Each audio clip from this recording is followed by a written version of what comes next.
आप देख रहे हैं दमन क्रांति। नमस्कार, मैं आरशी। आप सबका स्वागत है दमन क्रांति न्यूज में। आइए एक नजर डालते हैं आज की बड़ी खबरों पर। कोरोना महामारी को रोका जा सकता है अगर 70% लोग बाहर हमेशा पहने मास्क, रिसर्च में दावा। कोरोना वायरस महामारी के कहर को रोका जा सकता है अगर 70% लोग हमेशा बाहर रहने पर मास्क पहने। इस रिसर्च में समीक्षा के अनुसार कोविड-19 महामारी को रोका जा सकता है यदि कम से कम 70% जनता लगातार मास्क पहने। शोध में यह भी दावा करा गया है कि मास्क का उपयोग कोरोना वायरस की प्रभावशीलता में महत्वपूर्ण भूमिका निभाता है। फिजिक्स ऑफ इस्लामिक जर्नल में प्रकाशित एक शोध में फेस मास्क पर किए गए अध्ययनों का आकलन किया गया। इस पे महामारी वैज्ञानिकों की रिपोर्ट की समीक्षा की गई कि क्या फेस मास्क वायरस फैलने वाले लोगों की संख्या को कम करते हैं। दुनिया भर के कई देशों में कोरोना वायरस का प्रकोप बढ़ता जा रहा है। यूरोप के कई देशों में कोरोना की दूसरी लहर के बाद हालात बिगड़ रहे हैं। इसी बीच कोरोना की वैक्सीन को लेकर भी कई अच्छी खबरें सामने आ रही हैं। कोरोना की वैक्सीन आने तक लोगों को लापरवाही नहीं बरतने के लिए कहा भी गया है। इसके लिए लोगों को हमेशा फेस पर मास्क लगाने, शारीरिक दूरी का पालन करने की हिदायत दी गई है। दुनिया में जब तक कोरोना वैक्सीन नहीं आ जाती है तब तक मास्क की वैक्सीन ऐसे ही अपील कई बार की जा चुकी है।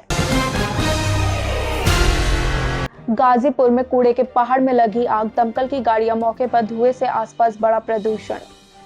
दिल्ली के गाजीपुर स्थित कूड़े के पहाड़ में भीषण आग लग गई, जिसके चलते पूरे इलाके में धुआं ही धुआं भर गया। घटना की सूचना मिलते ही दमकल विभाग की गाड़ियां मौके पर पहुंचेंगी और आग बुझाने का प्रयास कर रही हैं। बताया जा रहा है कि आसपास के लोग वैसे ही कूड़े की बदबू से परेशान रहते थे, लेकिन आग लगने से जो धुआं और बदबू निकल रही है उससे लोगों को सांस लेने में मुश्किल हो रही है।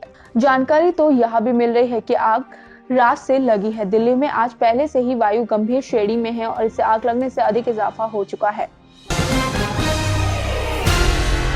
अभी नहीं हटाई जाएंगी दिल्ली के रेल पटरियों के किनारे की झुग्गी बस्तियां।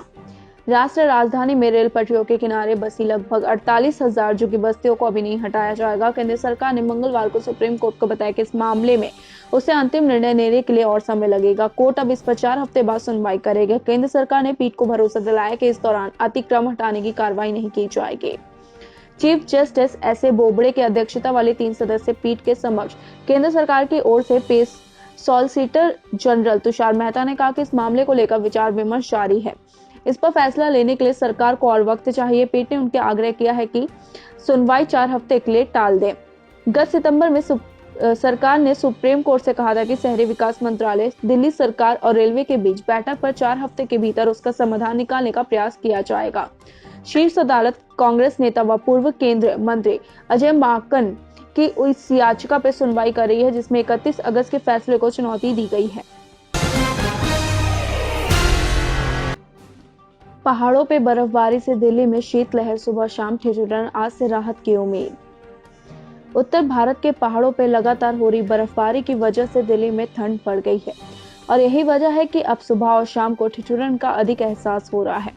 न्यूनतम तापमान सामान्य से 5 डिग्री सेल्सियस कम बना हुआ है। हालांकि पश्चिम विक्षोभ का असर बुधवार से तापमान में बढ़ोतरी की उम्मीद है। मौसम विभाग के अनुसार मंगलवार को राजधानी का न्यूनतम तापमान सामान्य से 5 डिग्री कम 6.7 डिग्री सेल्सियस दर्ज किया गया है। वहीं अधिकतम तापमान सामान्य से 1 डिग्री सेल्सियस पे 25.3 डिग्री सेल्सियस रहा। एक दिन पहले भी न्यूनतम तापमान सामान्य से 5 डिग्री सेल्सियस कम 3.3 डिग्री सेल्सियस दर्ज किया गया है। पिछले 24 घंटे में हवा में आर्द्रता का अधिकतम स्तर 94% और न्यूनतम 84% दर्ज किया गया। मंगलवार को दिन भर सूरज की बादलों के साथ लुका-छिपी चलती रही। यही वजह है कि दिन में भी लोगों को सर्दियों का एहसास हुआ, वहीं शाम के समय ठिठुरन और बढ़ गई। ऐसे ही डेली न्यूज अपडेट के लिए जुड़े रहिए दमन क्रांति के साथ। चैनल को लाइक करना, शेयर करना, सब्सक्राइब करना ना भूलें।